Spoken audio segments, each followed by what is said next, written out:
Swastiastu. Om Swastiastu. Pemirsa, selamat berjumpa dalam acara perbincangan kita, dan kita sekarang membahas dengan tema ekonomi di pandemi COVID-19 ini seperti apa.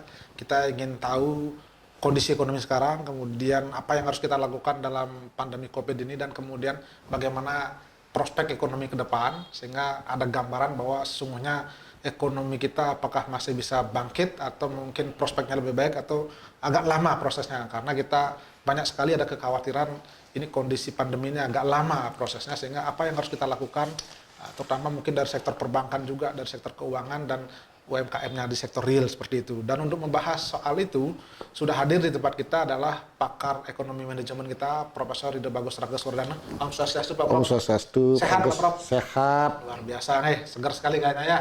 Habis olahraga nih. Ya, luar biasa. Dan yang kedua adalah narasumber kita adalah praktisi perbankan yang juga ketua LPD, bahkan di perbankan umum juga, Bapak Ketut Madru. Om Swastiastu, Pak Tut. Om Swastiastu. Gimana Pak Tut, sehat?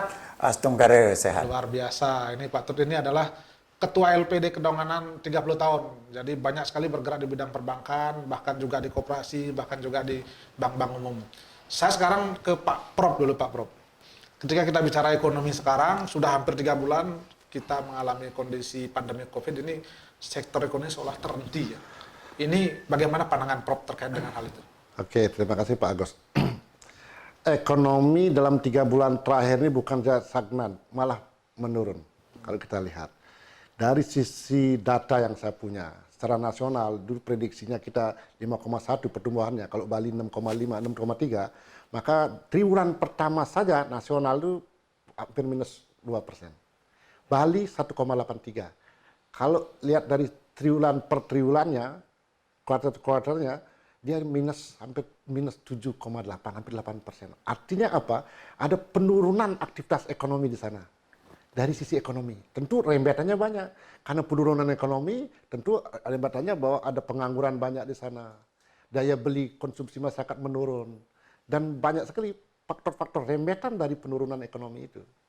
Ketika kita bicara soal penurunan pertumbuhan ekonomi, kan yang paling besar pemicunya di mana itu? Begini, karena pandemi ini, terutama Bali ya, terutama Bali. Bali itu kan anunya pariwisata. Pariwisata hidupnya dari kerumunan orang banyak artinya. Dan itu tidak boleh. Itu tidak boleh. Itu karena penyakit coronavirus ini adalah tersebarnya di kerumunan orang, dan kerumunan orang itu adalah basis dari pariwisata. Orang itu berkunjung ke Bali, nonton kecak, ke pantai, ada dan sebagainya, di kerumunan ini itu tidak boleh. Tentu ada aktivitas yang terhenti di sana. Ketika terhenti di sana, maka tidak ada pendapatan bagi orang yang di sana. Ketika tidak ada pendapatan di sana, dia tidak mengkonsumsi barang, sehingga macet, semuanya jadi macet seperti itu. Makanya minus hampir 2% di bulan pertama saja. Padahal semuanya berapa target pertumbuhan ekonomi? Pertumbuhan ekonomi Bali ke 6,3, lebih nasional. Nasional kalau saya lupa itu kita 5,3 ke 5,5. Tapi di triwulan pertama, bulan Januari sempat naik konsumsinya, waktu itu masih agak normal. Ketika wisatawan masih ada. Tapi mulai masuk ke akhir Februari dan Maret sudah turun drastis. Banyak terhenti kegiatan aktivitas ekonomi. Karena kita andalan kita pariwisata. Nah, ketika kita bicara soal sektor ekonomi berhenti di pariwisata, tentu ada sektor-sektor lain yang sebetulnya masih bisa bertahan juga dan memang bisa melakukan terobosan. Apa menurut Prof yang bisa itu? Agak sulit memang karena semuanya orientasinya ke pariwisata. Tapi kalau kita kembali ke asal jati diri orang Bali, ke pertanian dan ke pertanian dalam arti luas, nelayan dan sebagainya, tapi kan memulai itu agak sulit. Memang akan mengubah semuanya. Tapi begini, pandemi ini akan mengubah pada pola pikir perilaku kita di masa yang akan datang. Karena kita tidak hanya bisa mengandalkan dari pariwisata, harus ada perubahan seperti itu. Nah, nanti apakah yang akan datang, tentu kita harus sambil jalan dulu kita harus pikirkan. Baik. Sekarang ke Pak Tut Madru. Ini kan Pak Tut adalah praktisi keuangan perbankan, sering sekali bersentuhan dengan sektor keuangan, bahkan sektor real. Dampaknya yang sangat dirasakan apa ya? Terima kasih, Mirsa. Pertama, yang pasti dampaknya dari sejak bulan begitu isu terjadinya kasus COVID-19 ini sudah langsung dia berdampak. Apalagi kita di wilayah Badung ini kebanyakan sektor yang kita akan harapkan dari penghasilan pertumbuhan itu adalah jasa atau tersier itu. Yang boleh dikatakan dari sisi primer sedikit sekali. Karena semua bertumpu pada sektor jasa pariwisata itu. Nah, saya ambil contoh langsung ya. Ambil contoh di LPD, itu semua di desa. Kalau di Badung udah berpikir mungkin di Bali. Sekarang kan ujung-ujungnya di mana LPD itu kuat, di mana sektor tersier itu tumbuh. Nah, di situ membuktikan. Apa yang disampaikan Prof tadi, saya sependapat ya, dan itu faktanya ya memang seperti itu. Contoh, kayak di beberapa, di Kuta Utara sampai ke selatan ini, begitu terjadi COVID langsung anjlok, diam, stag. Apanya nih yang stag ini? Transaksinya? Transaksi, Semua. sudah itu pikiran orang stag, sudah itu ketiga bingung dan lain sebagainya. Nah, ketika sudah bingung, karena tidak apa yang disampaikan Prof tadi, sektor pariwisata yang dibutuhkan kerumunan. Sedangkan orang tidak boleh berkerumun. Orang tidak boleh mendatangi tempat-tempat keramaian itu. Orang tidak boleh lagi berdiskusi. Orang tidak boleh lagi transaksi. Nah ini. Contoh kalau saya lihat lagi di daerah yang dulunya sektor yang berkembang adalah perikanan contohnya. Tapi saat ini ketika dia beralih fungsi, karena jasa itu lebih cepat menghasilkan, menumbuhkan perekonomian itu. Ya, seperti LPD contohnya, seperti Kedonganan ini. Sebelum kita tumbuhkan dengan sektor jasa, kita masih ke sektor primer, arti kenelayan itu, memang tumbuhnya lambat. Begitu kita rubah menjadi membangun sektor-sektor lain, istilah Perda 4 2019 sekarang itu BUPDA, Bagus Desa Adat, dengan membangun sektor tersier, jasa pariwisata, warung ikan bakar, begitu ditutup, secara otomatis stag, bingung. Nah, yang kedua, demikian juga kalau ini tumbuh dulu, pancayannya sesungguhnya mampu menumbuhkan penciptaan ekonomi, udah nggak boleh. Orang ngaben rame-rame nggak boleh. Secara ininya keniste jadinya. Kecil pertumbuhan yang mampu memutar itu. Nah, itu artinya kada COVID-19 ini bisa membuat orang nol kembali gitu, seperti tidak harus melakukan apa gitu. Nah, sehingga terjadilah apa? Penurunan, orang kan yang punya tabungan tarik dan lain sebagainya. Itu. Ya, kembali ke Pak Prof. Nah ini ketika kita melihat kondisi pandemi COVID ini dibandingkan dengan kondisi-kondisi krisis ekonomi sebelumnya, bagaimana perbandingan Prof kan pasti mengamati ini. Dulu kan ada krisis 98, terus keuangan yang lain, gimana perbandingan ini? Kalau kita bandingkan dengan krisis-krisis yang lalu, misalkan yang terakhir tahun 98 itu lebih banyak ke politik. Nah, dan tahun 2008 itu perbankan, ada beberapa asuransi yang di Lehman Brothers di Amerika, dan itu rentetan sebaik dunia. Sekarang ini berbeda. Nah, kalau dulu ada pandemi juga, Ebola yang ada di Afrika saja, terus flu burung yang lebih banyak, kita sedikit. Tapi pandemi corona ini, COVID ini, itu seluruh dunia kena. Dan ini karena obatnya belum ditemukan, dan ini penyakitnya dibawa oleh orang manusia, dan tidak orang boleh berkerumun, tentu dampaknya luar biasa. Nah, itulah krisis yang sekarang nih. Syukur ini, kalau 2098 perbankan krisis, terus 2008 agak sedikit goyang perbankan, tapi sekarang syukurnya agak kuat fondasi perbankan kita, sehingga masih cukup bisa. Tapi kalau ini berlangsung, kalau ada berlangsung sampai 2-3 bulan, ya ke depan agak berat juga ini. Nah, makanya saya setuju dengan adanya new normal itu.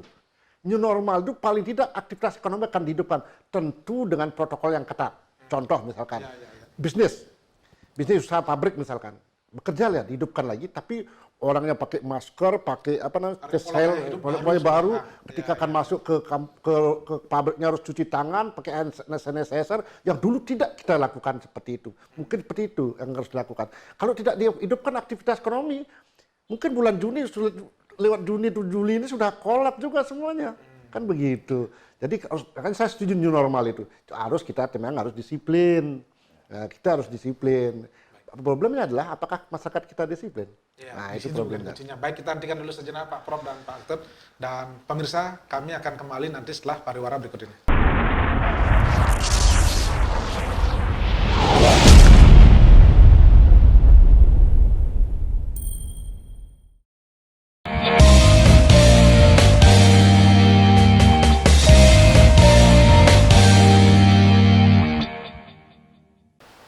Pemirsa, masih dalam acara perbincangan kita berkaitan dengan ekonomi di masa COVID-19 ini, dan tadi dengan Pak Prof. Prageswardana sudah dikatakan bagaimana sebetulnya sekarang kondisinya mungkin nyaris sama, tapi agak berat mungkin kalau kondisinya agak lama, kondisi pandemi COVID ini. Kemudian Pak Trumadir juga sudah mengatakan sudah seolah-olah ekonomi kita sudah nol. Saya kembali dulu ke Pak Prof.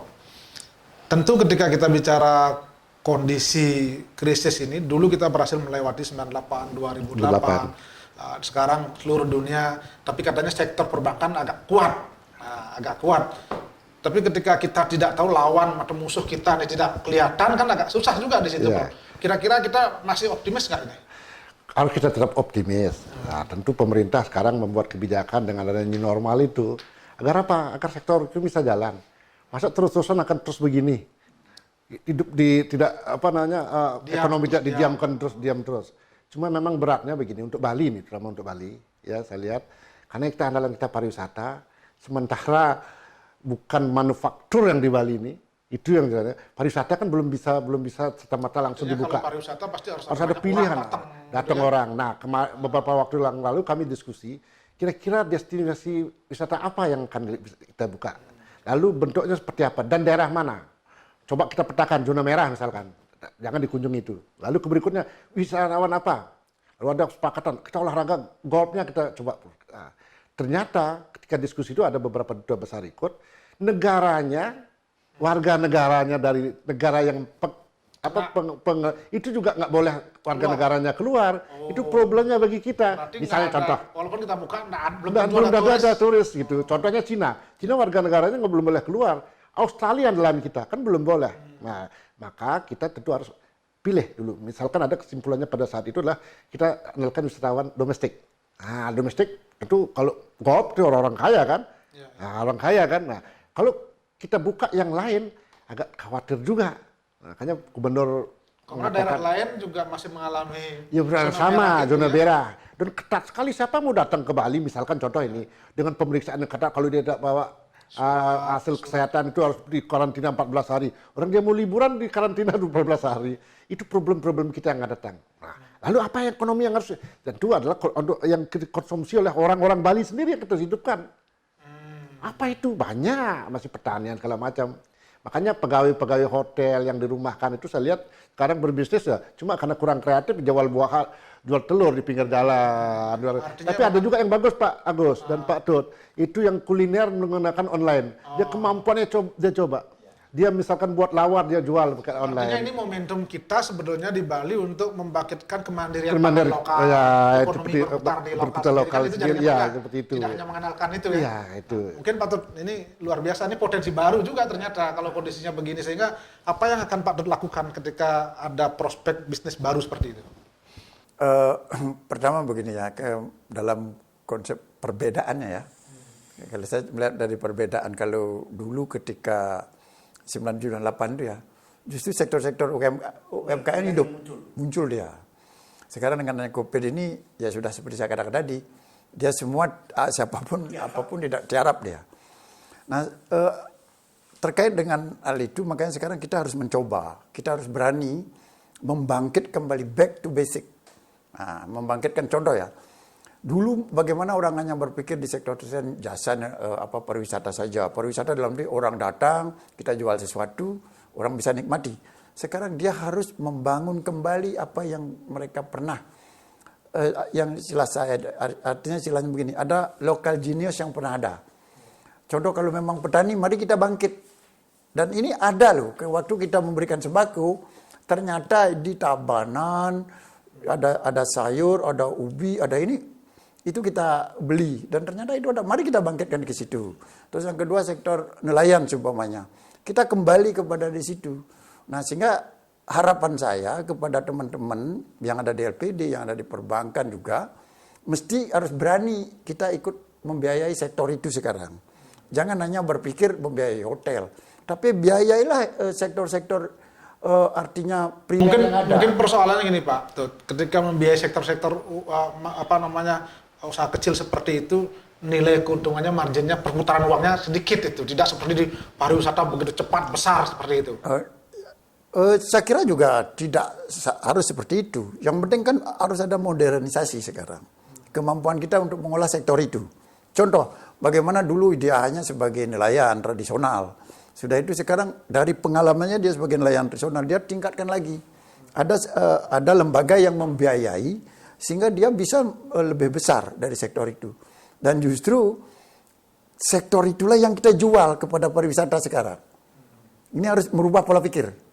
Ya, tidak hanya artinya yang sudah contoh nelayan, bagaimana atraksi nelayan. Kita kan harus hidupkan nelayan itu. Itu nanti kepada siapa kita jual? Kepada khusus internal di kita saja? Paling tidak akan terjadi transaksi internal. Ya, paling tidak akan terjadi itu. Contoh ada orang dapat ikan dulu ya. Dalam kondisi krisis seperti itu, ada orang dapat ikan, dia bisa beli ikannya, dia bisa ada petani yang dapat beras, kita bisa transaksi di situ. Nah, ini harus kita balik untuk bagaimana kita bertahan hidup. Dan di sisi lain juga adat budaya kita bisa kita perkuat. Sehingga begitu pariwisata bangkit, kita mempunyai strategi baru di dalam hal membangun pariwisata. Tidak hanya satu sektor, tetapi harus primer ini harus kita perkuat. Nah, sehingga kebijakan pemerintah pun sekarang harus lebih jelas melihat hal ini. Jangan hanya memberikan izin, contoh ya, membangun hotel dan lain sebagainya.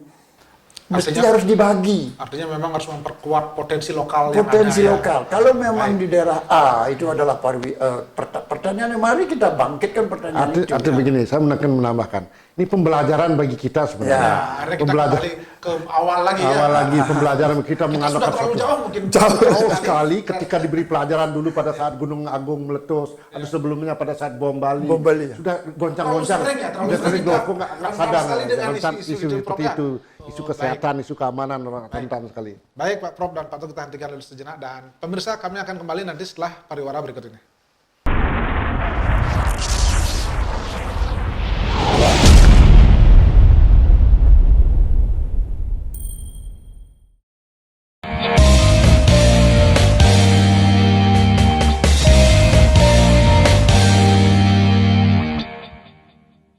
Pemirsa, masih dalam acara perbincangan kita berkaitan dengan ekonomi di masa COVID-19 ini.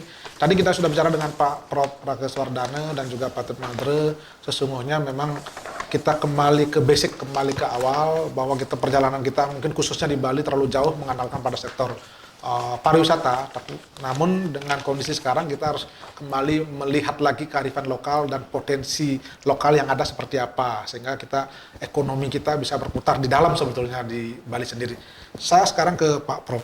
Ketika sekarang kondisi begini kan boleh dikatakan pemerintah baik di pusat maupun di daerah agak kelabakan ini mengambil kebijakan-kebijakan, sehingga karena memang ini pengalaman pertama kita menghadapi kasus seperti ini, sehingga menurut Pak Prof, bagaimana upaya-upaya yang dilakukan oleh pemerintah saat ini untuk menstimulus perekonomian kita, sektor-sektor yang ada di Bali khususnya?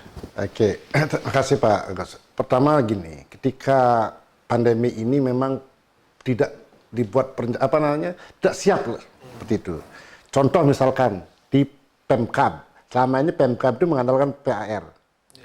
Provinsi hanya mengandalkan dari biaya balik nama motor dan pajak kendaraan bermotor. Nah, sekarang ke PHR dulu.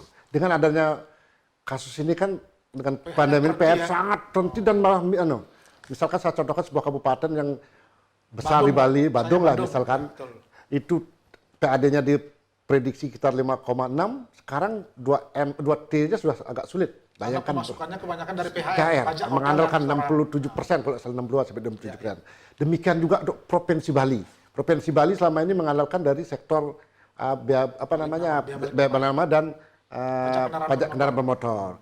Sangat besar. Nah, ekonomi ini terhenti, tentu semuanya itu berdampak juga. Nah, kebijakan yang diambil oleh Pemprov Bali dengan stimulus 756 itu, dengan refocusing dana-dana itu, anggaran itu sebenarnya tujuannya bagus. Itu adalah untuk stimulus ekonomi. Problemnya adalah yang saya lihat di lapangan itu memang selama ini penataan kita kurang.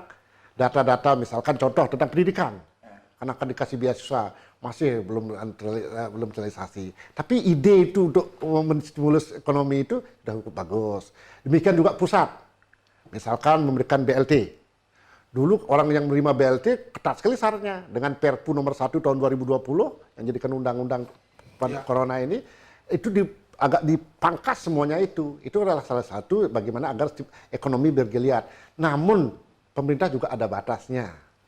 Pasti pemerintah bingung juga ini sekarang ini. Dari mana akan dapat anggarannya? Nah, itu persoalannya, Prof. Persoalannya. Ketika ada upaya program nyari uangnya, Nyarinya uangnya. itu stimulus itu yang Nah, kalau di pemerintah pusat mungkin bisa mengeluarkan surat utang negara, mengeluarkan obligasi pemerintah dalam ke luar negeri, salah satunya BI membeli surat utang, ada obligasi itu.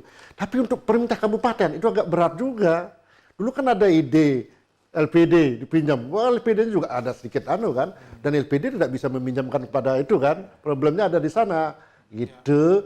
Dan LPD juga sekarang sedang agak pasti juga akan mengalami masalah karena masyarakatnya orang yang nabung menarik berkurang dan menarik yang narik yang banyak dan juga ada kredit agak sedikit tersendat-sendat, macet lah. Kalau dalam macet tersendat-sendat, relaksasi. Dan itu semuanya. Jadi agak sulit juga. Meskipun dulu mungkin oper liquid dulu. Sekarang agak sulit juga. Nah, jadi artinya apa? Harus ada solusi-solusi yang lain dan itu harus dimaklumi oleh masyarakat secara umum. Kita tentu tidak bisa mengandalkan dari pemerintah saja. Pemerintah sudah berusaha mencoba menalangi dalam tanda petik kita kebutuhan itu, tentu kita juga harus rasional juga berpikir, artinya harus ada produktif juga. Itu tadi saya katakan, misalkan orang itu karena kepintaran membuat kuliner, dia jualan kuliner, membuat apapun bisa. Orang dulu kerja jadi koki di hotel, mungkin dia membuat rumah dijual lewat online dan seperti itu yang kita bisa untuk atasi sementara ini. Baik, Pak Tut. Nah ini satu sisi sekarang kan boleh dikatakan anggaran mengalami masalah, artinya memang tidak ada uang lah kasarnya berputar. Ini LPD kan banyak sekali sebetulnya punya aset, bahkan di Bali sampai 21 triliun ya. Ini nggak bisa digunakan ini untuk Bali ini membantu. Coba Pak Tut sebagai praktisi LPD ini. Begini, kalau terkait dengan apa yang dimiliki oleh LPD, anggaplah aset yang tertinggi 24 triliun itu sesungguhnya kan aset yang dimiliki itu kan aset dana pihak ketiga. Artinya karena LPD juga adalah lembaga intermediasi. Nah, satu sisi memang kita cukup kewalahan sekarang ini. Apalagi yang saya ukur ya, dari yang memiliki tabungan 10 juta ke bawah, itu secara otomatis, dari data yang saya dapatkan, itu sampai bulan Juli ini udah habis dia. Kenapa? Saya ambil contoh di Kedonganan, dengan pola yang kita bangun membantu masyarakat lewat keuntungan LPD itu, lewat labde yang diperoleh oleh LPD, kita kembalikan kepada masyarakat. Anggaplah Kedongan yang ambil contoh 4 miliar yang kita ini kan. Itu rata-rata per orang, per kepala rumah tangga, itu dapat 600 ribu. Yang 600 ribu itu hanya cukup untuk kebutuhan makan. Nah, sedangkan ada bayar listrik, bahkan ada bayar sekolah sekarang. Sudah itu bayar pulsa yang tinggi karena online itu. Itu rata-rata masyarakat menghabiskan paling rendah 3 juta. Kalau dia mempunyai tabungan 10 berarti 3 bulan. Walaupun kita kasih sembako. Nah, sehingga pastinya terjadi penurunan. Sedangkan bantuan yang kita berikan itu hanya bersifat mengerem sementara. Sehingga saya coba menghitung. Kalau ini terjadi sampai Desember, satu LPD akan menghabiskan 50 miliar. Luar biasa. Itu pasti, karena kita hitung itu. Kalau ini sampai Desember. Karena kan begitu yang 10 miliar, kalau seperti kita punya, anggaplah yang 10 juta itu ada lagi 1.000 orang, berarti kan 10 miliar. Nah, selanjutnya, ini habis, akan muncul lagi yang 15 juta. Akan narik lagi. Nanti deposito yang 50 juta juga ditarik. Nah, ini... Artinya boleh ditanya sekarang ini, Pak Tut, kalau orang perbankan, ini bank kita kuatnya sampai bulan berapa ini? Berapa bulan lagi kalau tetap begini kondisinya? Nah, sekarang kalau dia itu kayak di bank, dia itu kan modalnya bersumber dari pemegang saham. Ya. Seberapa kuat dari modal yang dimiliki oleh bank itu? Karena kita berbeda dengan bank. Tadi Pak Prof menyampaikan kalau itu bank pemerintah mungkin ada surat utang dan lain sebagainya. Sampai di mana juga kepercayaan saya tidak tahu. Apakah seperti BPR dapat suntikan itu? Mungkin juga tidak. Demikian juga kayak koperasi banyak sekali loh. Yang kasusnya sama dengan LPD ini. Kalau misalnya sampai Desember ini kondisinya, banyak kan kira-kira bank yang akan bangkrut, mohon maaf gitu. Bisa jadi. Karena orang narik terus. Sisi lain, ada kebijakan yang... Karena sudah ada relaksasi itu, nggak bisa membantu loh. Relaksasinya apa? bentuknya. Relaksasinya hanya untuk penundaan pembayaran bunga. Sedangkan sumber penghasilan bank ada di bunga. Di sisi lain juga tidak ada angsuran. Semua yang pinjam diam, yang punya uang narik. Nah, coba logikanya. Artinya sekarang kondisi Pak Tut dan kawan-kawan di perbankan agak ketar-ketir juga. Lumayan. Spon jantung ini ya. Bukan ketar-ketir, mau kalau ini terus ini resikonya sangat tinggi. Karena kan pastinya orang kan narik loh.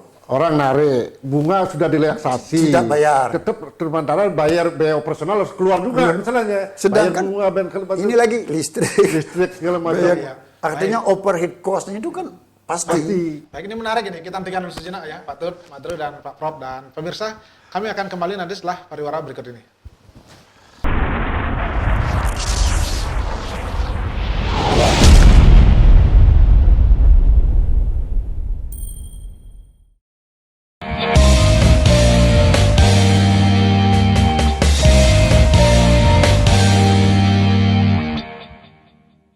Pemirsa, masih dalam acara perbincangan kita berkaitan dengan ekonomi di masa COVID-19. Tadi kita sudah bisa bicara dengan Pak Prof. Pragaswardhana dan Pak Tut Madre bagaimana stimulus yang dilakukan oleh pemerintah dengan berbagai kebijakannya itu memang diharapkan bisa membangkitkan sektor perekonomian. Namun demikian tentu ada masa ketahanan berapa bulan, 3-4 bulan dan sebagainya. Tapi kalau kondisinya agak lama, tentu kita semua, pemerintah juga tidak akan mampu bertahan lama. Kemudian juga sektor-sektor keuangan dan perbankan, bahkan sektor real juga mungkin tidak kuat. Saya sekarang ke Pak Tut lagi.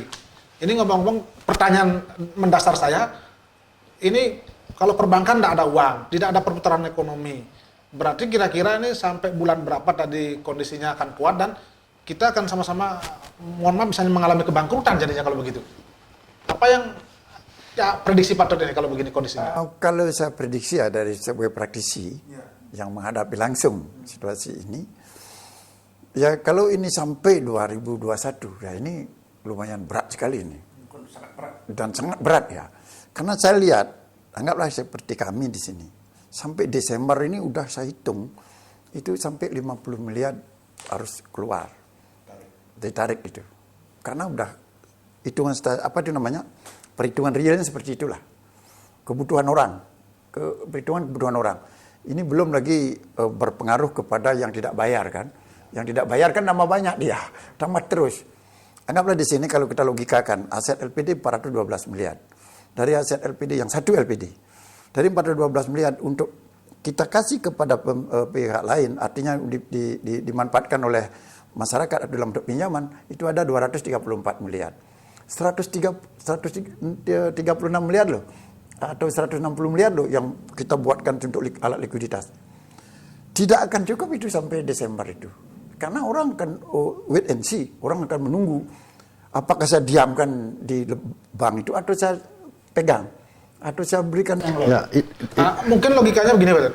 Oke lah, satu sisi kan orang yang tadi kebutuhannya mendesak, dia akan ambil uang. Tapi kan ada juga pemodal-pemodal besar yang sebetulnya banyak punya uang dan sebetulnya tidak terpengaruh besar itu. Sehingga dia apakah tetap menaruh uangnya di perbankan, misalnya di LPD, atau mungkin dia tarik sebetulnya ditaruh di cash sendiri. Ada mungkin asumsi saya. Asumsi ya, mungkin Pak Prof akan meluruskan. Asumsi saya begini, kan ada orang yang jual barang murah. Ini dia akan tarik untuk berinvestasi ke situ. Tanah murah, ini kan orang lagi stres nih. Karena tidak bayar juga nanti utang saya nambah, lebih baik barang saya jual. Terjadilah ini udah harganya terjadi. berarti dilelang, harganya murah-murah, dan yang punya uang dingin akan ngambil itu. Yang kan? harusnya dia harganya 70 juta umpamanya, bisa jadi 35. Dia lebih baik beli. Kalau Pak Agus punya uang mungkin, saya beli Yang aja murah dulu. nih. Anggap contoh harga tanah dulu 500 juta, sekarang 200. 200. Iya, beli lebih ya. baik beli. dan itu uang tuh ketarik dari lembaga Iya. perbankan. Ya, nah ini kondisinya, ini Prof, berarti ini boleh dikatakan antisipasi ada ras juga kalau Ya, bukan orang. jangan itu yang itu agak kita khawatirkan. Jangan sampai fisiologis terjadi ras.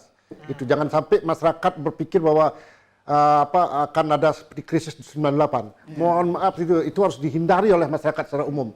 Nah, itu makanya kita harus sadarkan jangan sampai bank itu kolab karena gara-gara pikiran kita, masyarakat secara umum yang punya uang di bank mengambil secara bersamaan. Karena kan cepat sekali Prof, begitu ada orang ngambil uang, nanti bank itu kayaknya modalnya ada kuat, tarik cepat sekali itu kan. Ya itulah salah faktor fisiologis. Makanya itu kesulitannya begini, bukan kesulitannya.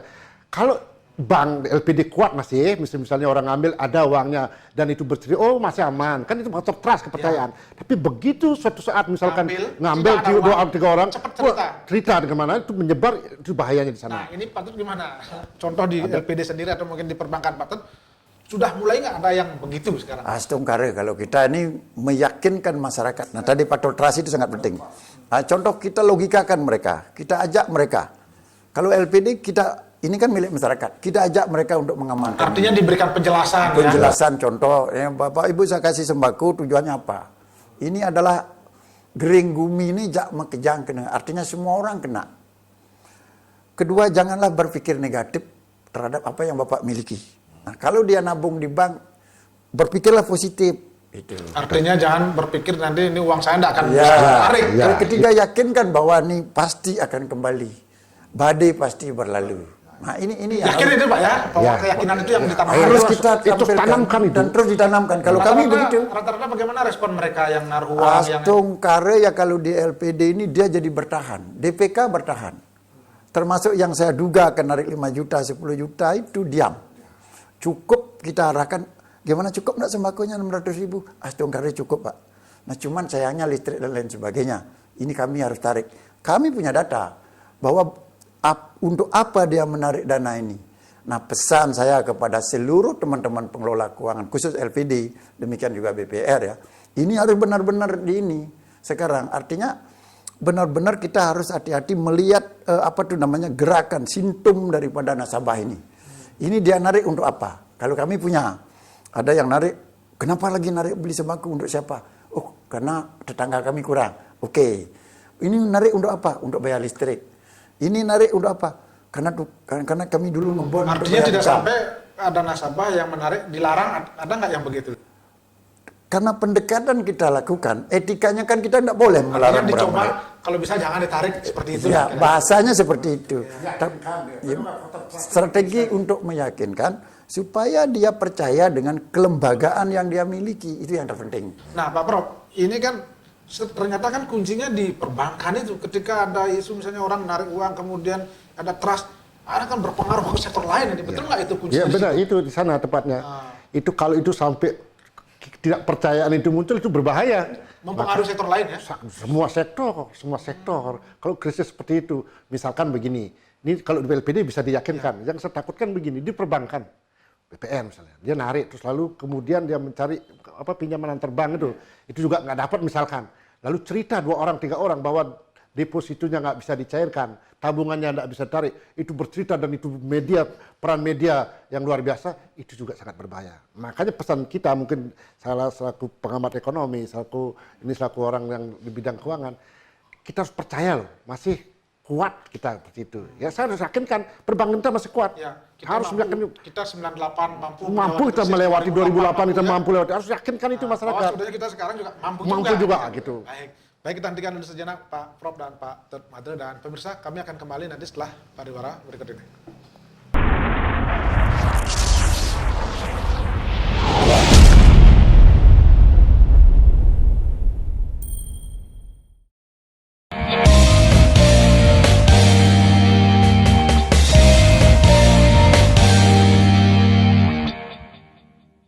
Pemirsa, masih dalam acara perbincangan kita dan berkaitan dengan kondisi ekonomi di COVID-19 ini. Tadi memang kita diskusinya menarik sekali karena ada semacam kekhawatiran dalam kondisi pandemi yang agak panjang. Tapi sebetulnya kita bisa melewati itu kalau kita memang yakin. Dan ini sebetulnya memerlukan kerjasama semua pihak. Tidak saja sektor pelaku ekonomi, tapi juga masyarakat. Terutama menyangkut trust, kepercayaan itu. Sehingga kita memang sama-sama bisa bangkit. Saya kembali ke Pak Prof.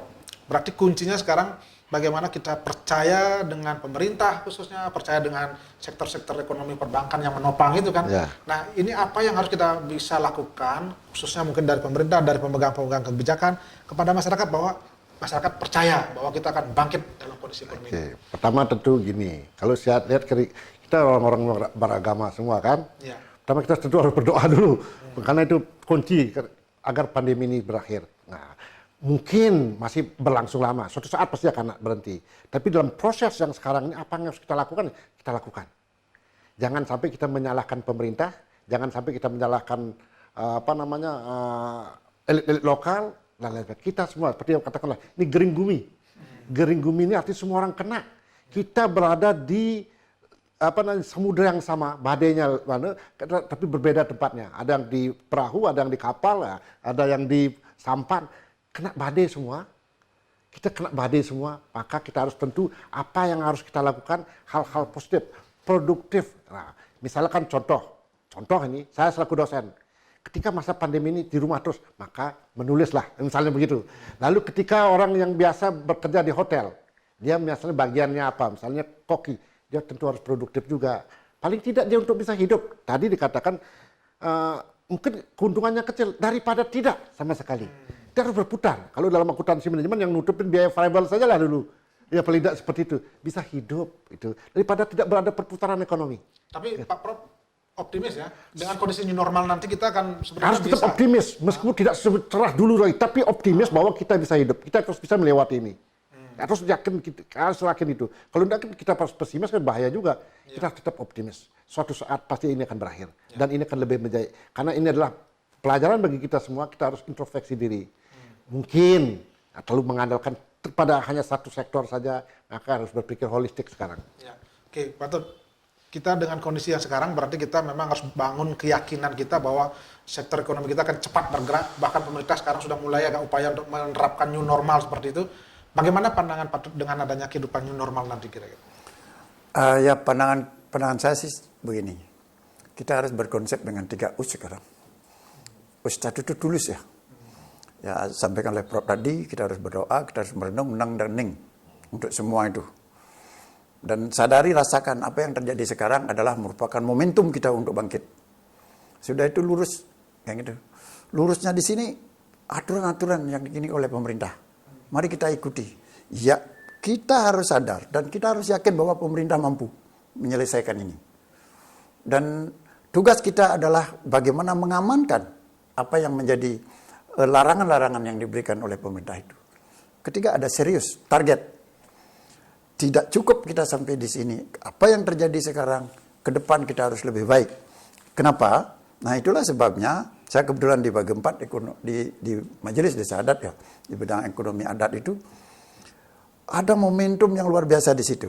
Yaitu Perda 4 2019 pasal 60, memberikan ruang kepada kita khususnya di desa adat yang mana sekarang menjadi garda terdepan. Di dalam COVID-19 ini, desa adat loh, garda terdepan. Ya, sudah itu yang kedua, desa adat bersama LPD-nya. LPD pemerintah belum mengeluarkan itu, kita sudah berani. Itu artinya peran desa adat dengan lembaga yang dimiliki, ini mesti harus mendapat perhatian. Target kita ke depan adalah bagaimana desa adat ini harus mandiri. Tidak saja ketika ada sesuatu baru desa adat itu berperan, tetapi sebelum terjadi desa adat itu harus siap, kemandirian itu. Yang demikian juga selanjutnya. Siapa yang bisa membangun sektor primer? Desa adat. Itu semua ada di desa adat. Artinya kita punya potensi kearifan lokal yang Iya, sebenarnya bisa digerakkan. local genius kita harus bangkitkan lagi. Kita harus bangun lagi. Sehingga apa yang disampaikan Pak Prof tadi, saya setuju. Kita tidak aja pada satu tiang. Kita harus memiliki banyak tiang. Paling tidak konsep filosofi Bali itu ada 4 sesaka, ada 6 sesaka, ada saka kudus. Dan menurut Pak Tut itu pemerintah Bali khususnya apakah sudah menuju ke sana kira-kira sekarang ini? Saya lihat sudah. Itu diatur bahkan di Perda 4 2019. Itu di pasal 60 ada lembaga labdo pencengkeraman desa, ada baga usaha perdewan desa adat. Di situ semestinya kita sebagai kerama Bali ini harus sadar bahwa perlindungan yang diberikan oleh pemerintah terkait dengan usaha-usaha yang dibangun oleh desa adat ini harus dimaksimalkan, harus dimanfaatkan. Karena di situ juga boleh kok, apakah baga usaha perdewan kerama, berarti perusahaan bersifat perorangan. Baga usaha perdewan banjar, berarti kelompok. Atau baga usaha perdewan desa adat, berarti milik adat. Satu sama lain kalau bisa mampu kita sinkronkan ke depan, dan bersama dengan lembaga keuangan yang ada saling simbiosis mutualistis dia. Kalau ini sangat kuat dan ini sudah sangat terbukti, kita akan kuat ke depan. Dan saya mempunyai optimisme itu dalam konsep serius. Baik, terima kasih. Kemudian Pak Prof, terakhir harapan Pak Prof bahwa kita harus bangun optimisme dalam kondisi ekonomi sekarang. Ke depan ini kita akan mampu bangkit dan Bali khususnya akan bisa lebih baik dari kondisi sebelumnya. Apa harapan Pak Prof? Sebentar, sebelum saya lanjutkan, saya mungkin melanjutkan apa yang disampaikan oleh Pak Dr. Madri tadi. Kita bersyukur di Bali loh, punya Perda 4 tahun 2019 tuh. Artinya Bali kekhususan yang luar biasa. Dan itu kalau kita manfaatkan, maka tidak hanya dari sisi agama maupun sosial saja, tapi ekonomi juga sudah diperhitungkan dalam perda itu. Kita harus kuat di sana. Kemandirian desa adat dan kemandirian tentu masyarakatnya. Oke. Kembali ke pertanyaan Pak Agus tadi, kita harus optimis itu karena begini. Kita di Bali ini hidup sosial ke masyarakatnya bagus, kan gitu. Maka kita harus kembali seperti itu. Kalau agak menurun terakhir-terakhir ini kan karena kita sering dalam tanda petik lalai menafikan keberadaan teman-teman kita, meminggirkan. Misal contoh begini, misalkan ada sering saya temui di lapangan ini, ketika teman kita jual canang, harganya 20.000, ada orang lain yang jual canang harga 15.000, yang bukan orang Bali, itu dibeli, karena itu balikan lagi. Logikanya mungkin meme-nya, marilah kita berbelanja di rumah tetangga sendiri. Dupe saya pernah temukan. Hanya beda lagi 2.000 kok bisa pindah. Kenapa nggak kita hidupkan teman kita sendiri? Masuk tadi yang bagusnya dia di kedonganan ini Pak Ketut Madri, konsepnya itu bagus sekali.